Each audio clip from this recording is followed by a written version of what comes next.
It's called Media from a Black and White Perspective. I once heard my media teacher say, we live in a world of mass media, and the only way to understand its effect is to get out of it. Although this caught my attention, I didn't truly understand what this meant until I was presented with the challenge to spend 48 hours without using anything related to media. As hard as I thought it was going to be, I laid down in my bed and used those 2 days to actually reflect, think, and do things I haven't done in a while. I realized that I will not be able to do what I love as fast as I can now without all the facilities that media offers today.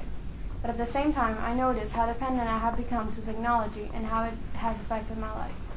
As Thoreau said, men have become the tools of their tools. Men created media, but media has become something so important that we think we can live without. As I honestly agree with Thoreau, I have to say that for me, the question whether media should be absent or used in our life has an answer just like any other question, which is black and white. I started thinking about media as the hours passed in my bed. I needed to desperately see the red light in my phone to know if somebody was trying to reach me. I felt like I was back in 6th grade when life used to be simple. All my worries were that the ink of the pen never seemed to stay inside the tapes of my coloring books. I remember the world as something that only existed in my head. I didn't know or ask myself how far could things go from where they were. I knew there was a TV in the living room, but I never wondered if I could see the characters coming out of the screen. Media taught me to think for and more. This or that is this way right now, but does it really have to stay that way?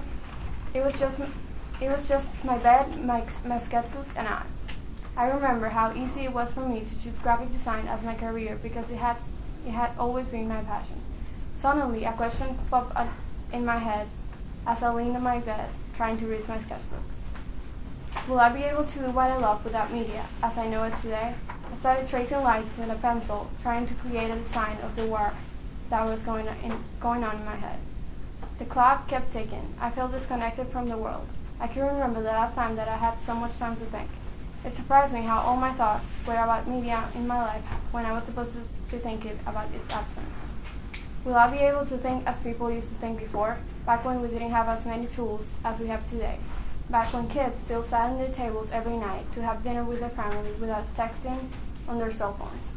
I remember all the stories my dad used to tell me of how life used to be when he was a kid. His dad always defended that people should live in a simple way, away from any distraction of vanity. For this reason, he never allowed any video games or let us